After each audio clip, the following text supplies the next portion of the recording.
नमस्कार। राजस्थान ज्ञान में आपका स्वागत है। आज हम बात करेंगे राजपूत युग की, और राजपूत युग में हम बात करेंगे मेवाड़ के घोइल वंश की, जो आगे चलकर सिसोदिया वंश कहलाया, और जानेंगे इनके प्रमुख शासकों के बारे में। तो चलिए शुरू करते हैं। राजपूत युग 47वीं ईस्वी में हर्षवर्धन की मृत्यु के बाद उसका संपूर्ण राज्य छोटे छोटे राज्यों में बंट गया, जिनमें अधिकांश जो राजा थे वो राजपूत जाति के थे।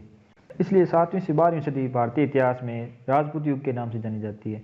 राजपूतों की उत्पत्ति के बारे में दो मत हैं।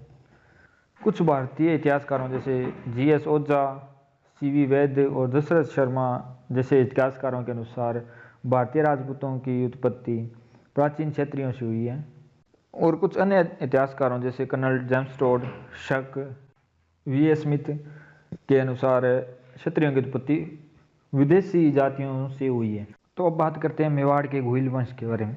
दक्षिणी राजस्थान में उदयपुर के आसपास के क्षेत्र को मेवाड़, मेवपाट या प्रागवाट या सीवी भी कहा जाता है। यहीं पर घोइल वंश की स्थापना हुई थी। घोइल वंश की स्थापना के बारे में अलग अलग इतिहासकारों की अलग अलग मान्यता है, परंतु सर्वाधिक मान्यता इस बात की है कि मेवाड़ में हरित ऋषि के शिल्प और ग्वाले काला भोज ने हरित ऋषि के आशीर्वाद से इस वंश की नींव रखी थी। और मेवाड़ के घोइल वंश का वास्तविक संस्थापक काला भोज को माना जाता है, जो कि बप्पा रावल के नाम से प्रसिद्ध हैं। अब बात करते हैं इनके पहले शासक बप्पा रावल की। इनका कार्यकाल 728 से 753 ईस्वी के मध्य रहा। इनका वास्तविक नाम काला भोज था। बप्पा इनको इनके प्रजा संरक्षण और देश रक्षण के लिए जनता द्वारा दी गई उपाधि थी। कुछ इतिहासकारों का मानना है कि बप्पा रावल और काला भोज दो अलग अलग व्यक्ति थे। बप्पा रावल का जन्म 713 से 14 ईस्वी के मध्य हुआ। इनके समय चित्तौड़ पर मौर्य शासक मानमोरी का राज्य था।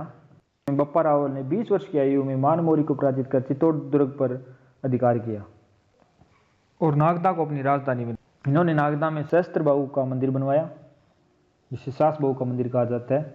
शिव का उपासक बप्पा ने सोने के सिक्के चलाए। नागदा में 2 मंदिर बनवाए।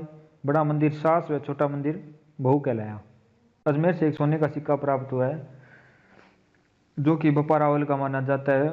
उस सिक्के पर एक तरफ त्रिशूल का चिन्ह है तथा दूसरी तरफ सूर्य अंकन है। इस प्रकार स्पष्ट होता है कि बप्पा रावल भगवान शिव के उपासक थे और स्वयं को सूर्यवंशी मानते थे। बप्पा रावल ने उदयपुर के एकलिंगजी नामक स्थान पर शिव के 18 अवतारों में से एक लकुलिश का मंदिर बनवाया, जो कि एकमात्र लकुलिश का